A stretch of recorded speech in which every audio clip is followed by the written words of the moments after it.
నమస్కారం శ్రీ సత్య ప్రేక్షకులకి శుభోదయం. నేను నారాయణ రెడ్డి. మనం ప్రతిరోజు ముఖ్యమైన దినపత్రికలోని ప్రధాన వార్తలను విశ్లేషించుకునే కార్యక్రమం కాఫీ టైమ్స్ ఇప్పటికి స్వాగతం. ఈరోజు మనతో ఉన్నారు సీనియర్ జర్నలిస్ట్ పొన్నూరు వెంకట శ్రీనివాస్ గారు. మరి వారిని అడిగి ముఖ్యమైన విశేషాలు ఏంటో చూద్దాం.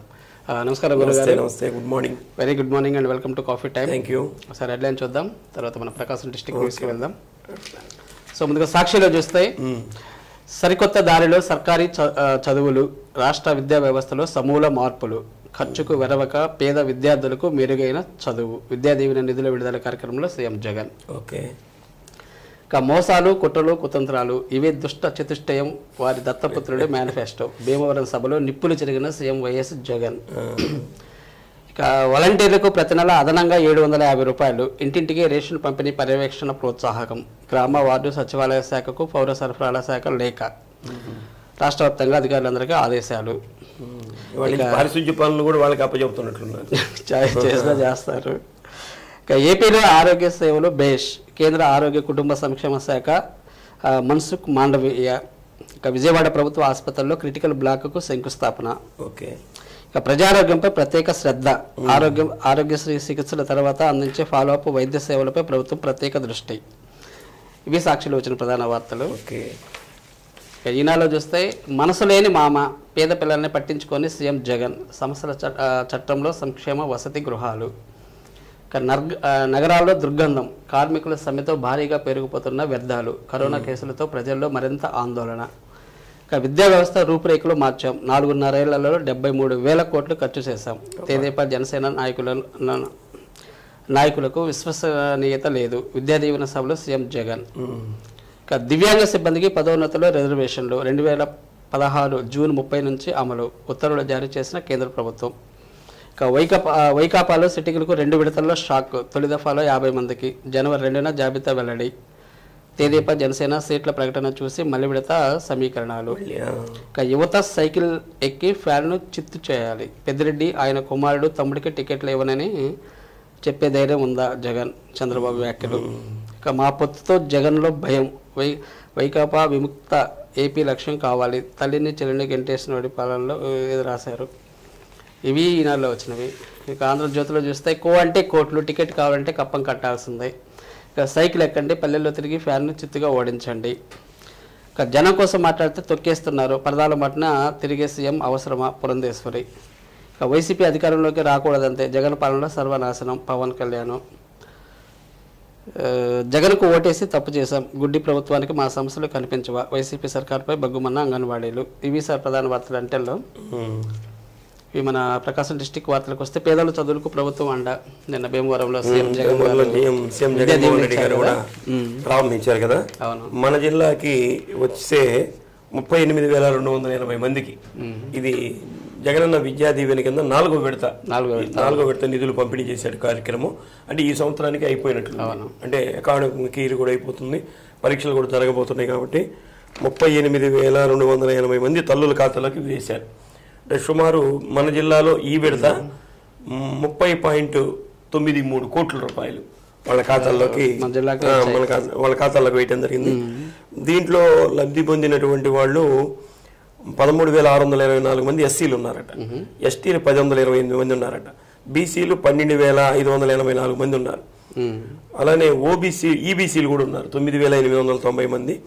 ఇట్లా మైనారిటీలు, కాపులు 45 మంది, క్రిస్టియన్ మైనారిటీలు వీళ్ళు కూడా ఉన్నారు. మొత్తం మీద SC, ST, BC, minority, EBC వాళ్ళకి కూడా తెలుస్తుంది. కాబట్టి నిన్న కలెక్టర్ గారు ఈ చెక్కులు ఇక్కడ ఉన్నటువంటి వాళ్ళకి చెక్కుని వాళ్ళకి లాంఛనంగా ప్రారంభించారు.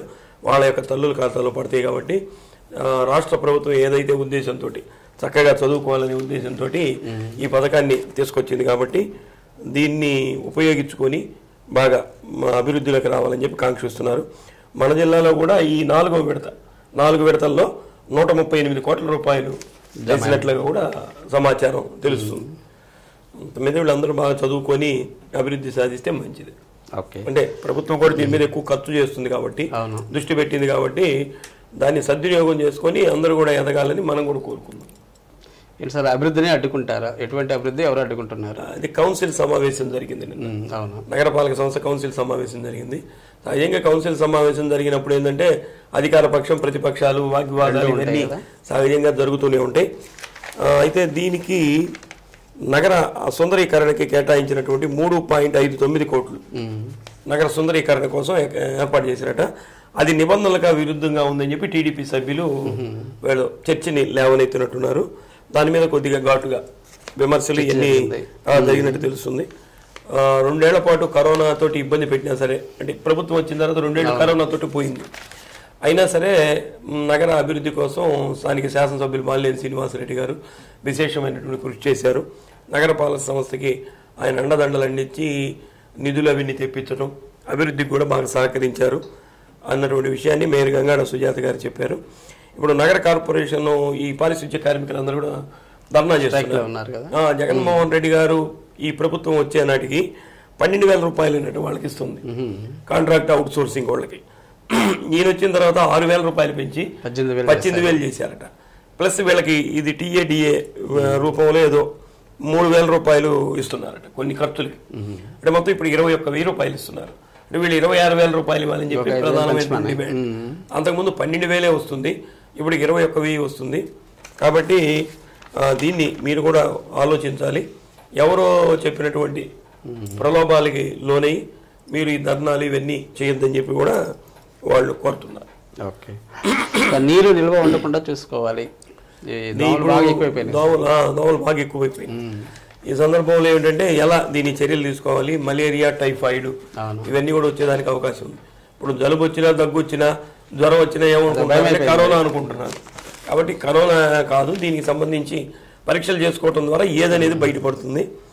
ముఖ్యంగా నీళ్ళ నిల్వలు ఉంచకుండా, ఇప్పుడు కొబ్బరి బొండాలు తాగుతారు, ఇంటి దగ్గరే పడేస్తారు, అక్కడే పడేస్తారు పక్కనే, ఆ దోమలు మన ఇంట్లోకే వస్తాయి. కాబట్టి అవి లేకుండా చూసుకోవటం, అలానే మనం మురుగు నీరు లేకుండా చూసుకోవటం, అంటే దోమలు దేని ద్వారా వస్తాయో దాన్ని నియంత్రించుకోవాలి. అలానే మస్కిటో మ్యాట్స్ అని చెప్పి ఆ కిటికీలకి వాటికి పెట్టుకోవటం, ఈ మస్కిటో కాయిల్స్ ఇలాంటి వాడి జాగ్రత్త కనుక తీసుకుంటే ఈ మలేరియా అవన్నీ రాకుండా ఉంటాయని నిన్న మలేరియా అధికారి జ్ఞానశ్రీ గారు కొన్ని ప్రాంతాలని పర్యటించారు. వాళ్ళకి అవగాహన కల్పించారు. ప్రజలు కూడా దీన్ని తీసుకుంటే మంచిది. బోధకాలు కూడా వస్తాయి, దీనివల్ల బోధకాలు నిర్ధారణ నమూనాలు కూడా సేకరణ చేస్తున్నారట. ఈ బోధకాలు నిర్ధారణ చేయాలంటే రాత్రిపూట చేస్తారు సహజంగా. ఇప్పుడు అంటే నాకు తెలిసినంతవరకు గతంలో నిద్రపోతుంటారు, మనిషి నిద్రపోయేటప్పుడు ఆ కాలులో నుంచి బ్లడ్ తీసుకుంటారు.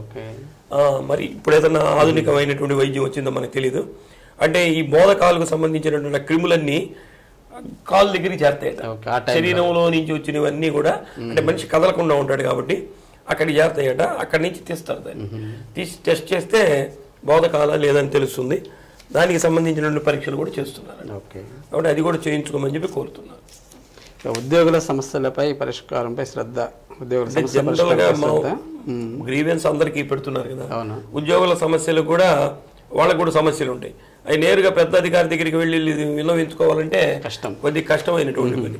అందువల్ల ఏం చేశారంటే వాళ్ళ కోసం కూడా ఈ కలెక్టర్ గారు వచ్చిన తర్వాత ప్రత్యేకంగా ఉద్యోగస్తుల కోసం ఒక గ్రీవెన్స్ ని పెట్టారు. అంటే మండలాల్లో ప్రతి శుక్రవారం పెడుతున్నారు కదా, కాబట్టి అక్కడికి కలెక్టర్ గారు వాళ్ళు వెళ్తారు. కాబట్టి ఇక్కడ డిఆర్ఓ గారు వాళ్ళ ఆధ్వర్యంలో వీళ్ళ సమస్యలు తెలుసుకునేదానికి కార్యక్రమాన్ని పెట్టారు. అది నిన్న మనకి కలెక్టరేట్లో నిర్వహించడం జరిగింది. ముఖ్యంగా ఉద్యోగుల సమస్యల్ని పరిష్కరించడానికి కూడా పై అధికారులు కూడా సిద్ధంగా ఉన్నారు.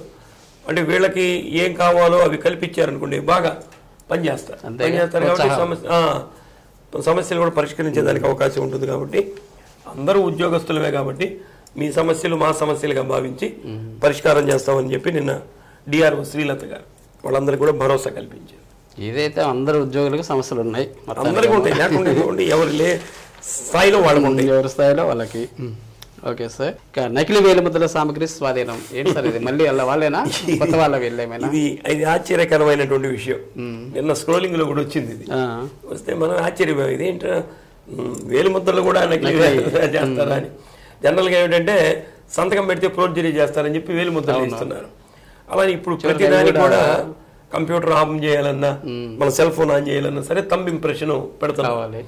కానీ అవి కూడా నకిలీ తయారు చేసేటటువంటి ముఠా వచ్చిందంటే ఇక వాళ్ళు ఎంత తెలియగల వాళ్ళు అనేది మనకు అర్థమవుతుంది. వాళ్ళు కూడా రాష్ట్రంలో ఎక్కడ లేరు, మన జిల్లాలోనే ఉన్నారట. మన జిల్లాలో త్రిపురాంతకం మండలంలో ఉన్నారట వీళ్ళని పట్టుకున్నారు.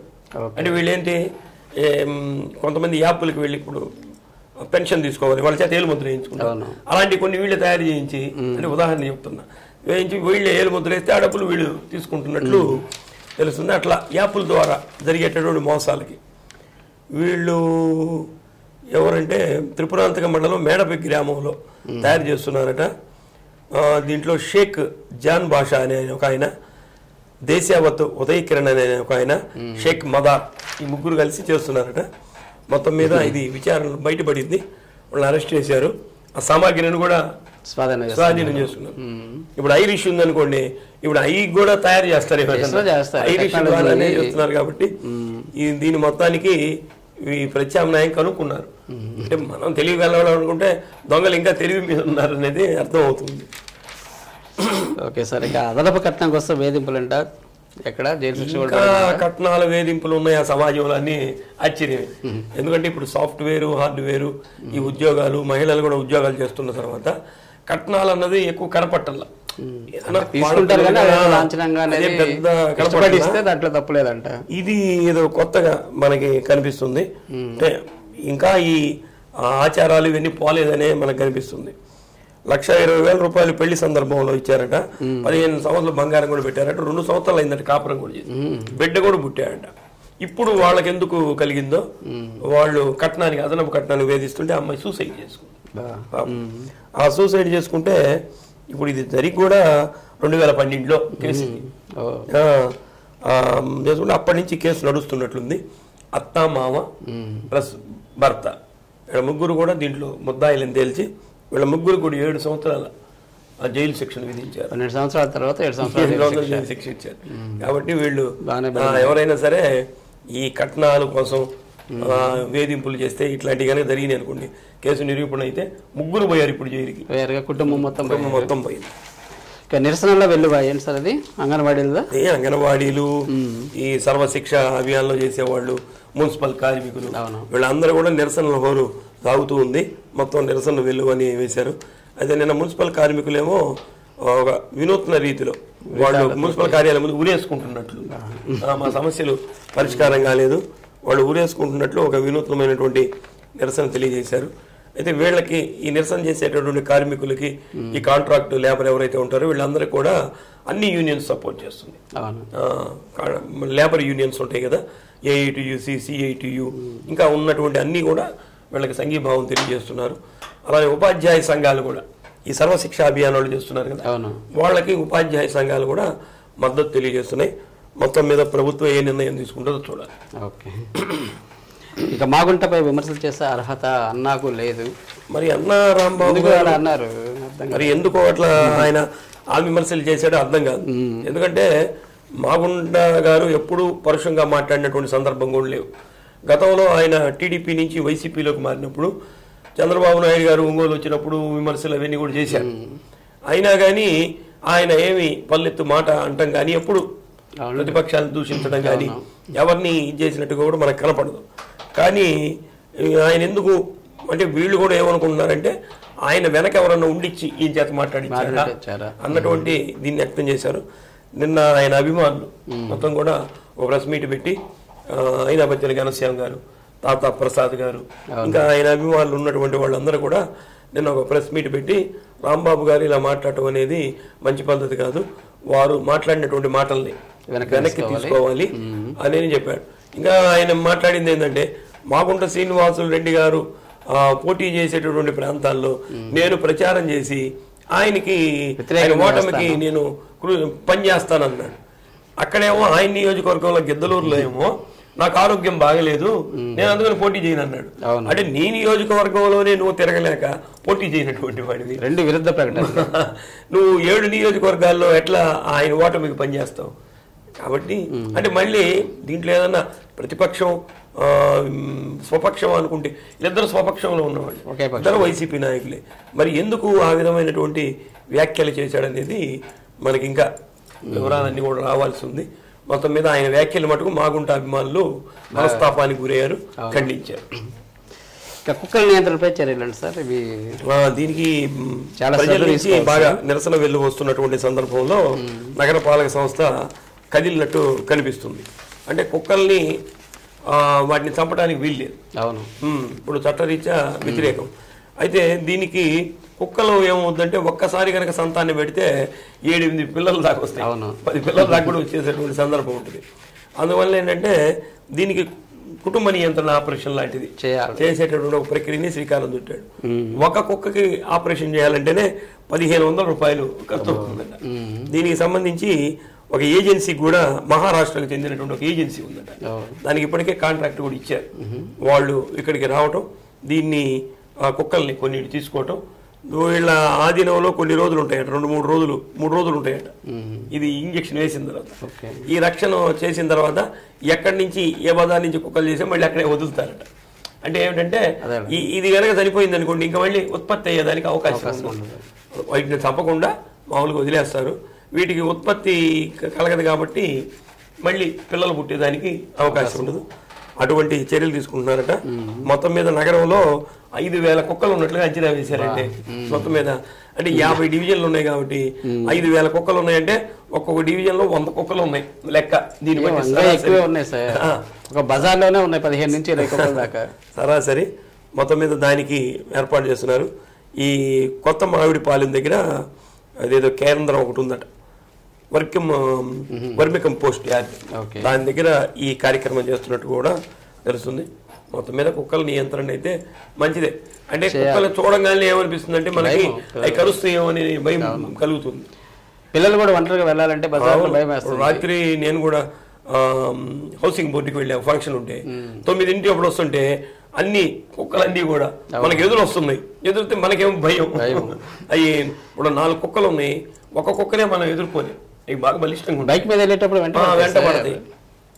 మొత్తం మీద ఒక ప్రయత్నం అయితే జరుగుతుంది. Okay sir, thank you very much sir. ఈరోజు చక్కటి విశ్లేషణ అందించారు కొన్ని ముఖ్యమైన వార్తల మీద. Thank you. మరి ఇదండి ఈనాటి కాఫీ టైమ్స్ ఫ్రెండ్స్. ఈ కార్యక్రమం తిరిగి రేపు ఉదయం 8:30 ఇదే కార్యక్రమంలో మరిన్ని తాజా వార్తలతో మీ ముందు ఉంటాం. అంతవరకు చూస్తూ ఉండండి శ్రీ సత్య నెట్వర్క్. నమస్కారం.